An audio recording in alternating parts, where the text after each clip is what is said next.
Hello, എന്തുണ്ട് വിശേഷം? എല്ലാവരും സുഖമായിരിക്കുന്നു. കുറച്ച് തിരക്കുകളായിട്ട് കുറച്ച് ദിവസമായിട്ട് വീഡിയോസ് ഒന്നും ഇടാൻ പറ്റിയിട്ടുണ്ടായിരുന്നില്ല. അപ്പോൾ നമ്മൾ നേരത്തെ വിളവെടുത്തൊരു വീഡിയോ ആണ് കേട്ടോ. ഫസ്റ്റ് വിളവെടുക്കുന്ന ടൈമിൽ എൻ്റെ ഉമ്മ പറഞ്ഞു വട്ടിയിൽ വിളവെടുത്ത് വെക്കാൻ. വട്ടിയിൽ വിളവെടുക്കാൻ എത്രത്തോളം ഉണ്ടെന്ന് നിങ്ങൾ തന്നെ നോക്കൂ. ആദ്യത്തെ വിളവെടുപ്പിൽ 2 വെണ്ടയ്ക്കയാണ് നമുക്ക് കിട്ടിയത് കേട്ടോ. പക്ഷെ ഞാൻ ചുമ്മാ അതൊരു രസമായിട്ട് ഞാനത് വട്ടിയിൽ തന്നെയാണ് കേട്ടോ വിളവെടുത്തത്.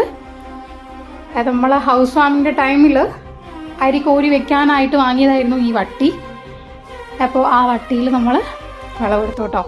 അതൊരു രസമായിട്ട് എനിക്ക് തോന്നി. അപ്പോൾ അതുകൊണ്ട് എന്തായാലും അത് തന്നെ ഇരുന്നോട്ടെ എന്ന് വിചാരിച്ചിട്ട് അങ്ങനെ ചെയ്തതാണ്. പിന്നെ ഒരു 2-3 ദിവസത്തിന് ശേഷമാണ് അടുത്തൊരു വിളവെടുപ്പ്.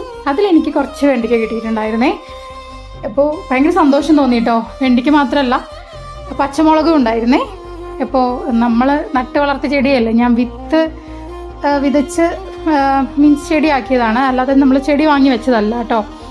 അപ്പോൾ അതിൽ വെണ്ടയ്ക്കൊക്കെ ഉണ്ടായപ്പോൾ, വെണ്ടയ്ക്ക അതുപോലെ തന്നെ പച്ചമുളകൊക്കെ ഉണ്ടായപ്പോൾ ഭയങ്കര സന്തോഷം തോന്നി കേട്ടോ. 1-2 ആണെങ്കിൽ പോലും വളരെ സന്തോഷം തോന്നി. പക്ഷെ ചെടിൻ്റെ സൈസ് കണ്ടാൽ നമുക്ക് ഒരിക്കലും തോന്നില്ല അതിൽ വെണ്ടയ്ക്ക ഉണ്ടാവുന്നത്. നിങ്ങൾക്കിപ്പോൾ ഇതിൽ കാണാം, ഇത്രയോ ചെറുതാണ്. എൻ്റെ വിരലിൻ്റെ ഒരു വലിപ്പം പോലും ഇല്ലാത്ത കുഞ്ഞു കുഞ്ഞു ചെടികളുണ്ട് കേട്ടോ. അതിൽ പോലും വെണ്ടയ്ക്ക ഉണ്ടായിട്ടുണ്ട്. അപ്പോൾ നമ്മൾ വെണ്ടയ്ക്ക വലിച്ചു എന്ന് മാത്രമല്ല, വെണ്ടയ്ക്ക പച്ചമുളക് 2ഉം വലിച്ചു. ശേഷം വെണ്ടയ്ക്ക ചെമ്മീൻ, ഉണക്ക ചെമ്മീനിട്ട് ഒരു വെണ്ടയ്ക്ക കറി കൂടി ഉണ്ടാക്കിയിട്ടുണ്ട് കേട്ടോ. അപ്പോൾ ഭയങ്കര സന്തോഷമായി, കാരണം നമ്മൾ ഉണ്ടാക്കിയതല്ലേ ഒന്നാണേലും. അപ്പോൾ വളരെ സന്തോഷം തോന്നിയിട്ടോ. അപ്പോൾ അടുത്ത വീഡിയോയുമായി അടുത്ത ദിവസം കാണാം.